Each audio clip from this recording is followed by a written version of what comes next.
Assalamualaikum warahmatullahi wabarakatuh. Salam petani berdasi, produktif, kreatif, inovatif. Pada kesempatan kali ini, kita akan membahas tentang budidaya, tahapan-tahapan dari budidaya melon. Adapun tahapan yang pertama, yaitu persiapan benih. Benih seperti apa sih yang bagus? Benih melon, mulai dari bentuk fisiknya, nanti ada kriteria-kriterianya, seperti apa benih melon yang baik dan bagus yang akan dibudidayakan. Kita pilih bentuk fisik biji melon yang bentuknya seragam, padat, dan bentuknya tidak kerdil atau tidak rusak. Nah, ini seperti contoh yang sebelah kiri. Ini salah satu biji melon yang kurang normal, dan yang sebelah kanan ini bentuk yang normal. Ini yang kemungkinan besar mulai nanti dari vigornya, dari pertumbuhan kecambahnya dan lain sebagainya akan lebih bagus dibandingkan yang sebelahnya. Ini harus kita pilih dulu saat persiapan benih melon. Baik kawan petani semua, setelah kita pilih benih yang bentuk fisiknya bagus, vigornya bagus, proses selanjutnya yaitu perendaman benih. Nah, tujuannya apa perendaman benih ini?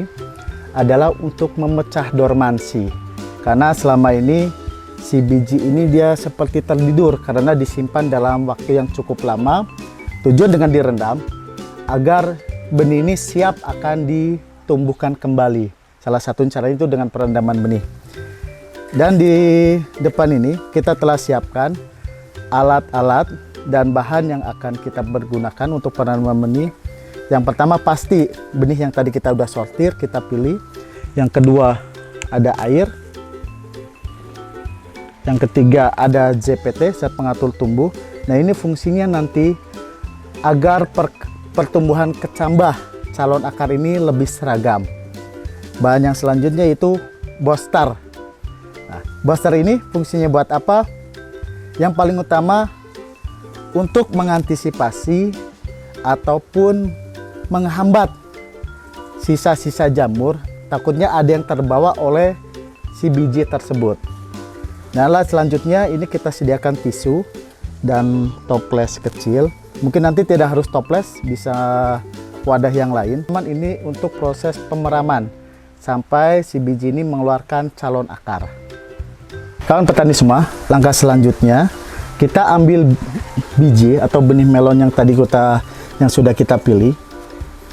Kita ambil, kita masukkan ke air yang telah kita siapkan untuk perendaman. Airnya secukupnya aja, jangan terlalu banyak. Yang penting volumenya cukup untuk merendam benih tersebut. Setelah benih masuk, kita ambil sedikit CPT, tidak perlu banyak, sedikit aja, bisa seujung sendok, mungkin sekitar 1 mili. Kita campurkan di tempat yang sama. Kemudian kita ambil boosternya. Booster juga sama, tidak cukup sedikit aja. Nah, ini salah satu yang sangat penting. Ini booster ini akan menghambat jamur-jamur yang apabila untuk antisipasi yang sudah terbawa dari biji ini karena sekian lama penyimpanan ataupun dan yang lainnya.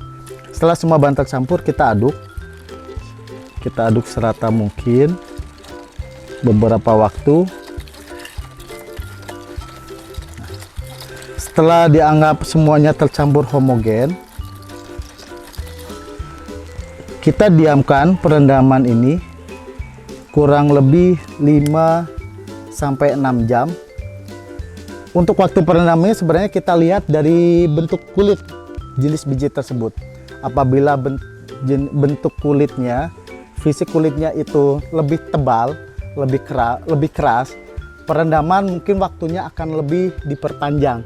Tetapi untuk jenis biji yang kulitnya lebih tipis, perendamannya nanti waktunya bisa lebih disingkat 1 atau 2 jam. Dan untuk melon sendiri, yang standar selama ini, dilihat dari bentuk fisik kulit bijinya, yang paling efektif kita rendam kurang lebih selama 6 jam. Oke, kawan petani semua, setelah waktu 6 jam kita perendaman, kita ambil benih tersebut, kita masukkan ke dalam wadah yang telah dilapisi dengan tisu. Kenapa dengan tisu? Sebenarnya tisu bisa diganti juga dengan kain, karena tisu sama kain ini sifatnya dapat menyimpan kelembaban. Tapi jangan lupa tisu kain ini harus dalam kondisi basah terlebih dahulu, jangan kering. Nah, benih kita taruh di tempat tisu ini, ataupun nanti kawan-kawan semua ada kain, boleh diganti dengan kain. Nah, setelah dimasukkan semua dan tisu ini sudah basah, kita tutup dengan tisu atau kain, tutup dengan rapat, dan kita tutup apabila wadahnya dengan toples. Tapi seandainya tidak ada toples kecil, bisa digunakan dengan plastik kresek ataupun wadah yang lainnya, dan diikat. Kita harapkan kondisinya ini kedap udara. Kenapa kedap udara? Agar suhu di dalamnya itu stabil dan posisinya menjadi hangat, agar proses pengecambahan ini akan semakin bagus. Nanti pertumbuhannya akan semakin seragam, pertumbuhan akarnya. Dan proses ini disebut proses pemeraman benih. Setelah benih dimasukkan di dalam toples ini, kita tunggu 2-3 hari kemudian, benih ini akan berkecambah, yaitu mengeluarkan calon akar baru. Kemudian kita masuk ke tahapan selanjutnya, yaitu proses penyemaian benih. Oke, kawan petani semua, tunggu video selanjutnya di tahap kedua dalam budidaya melon. Salam petani berdasi, produktif, kreatif, inovatif.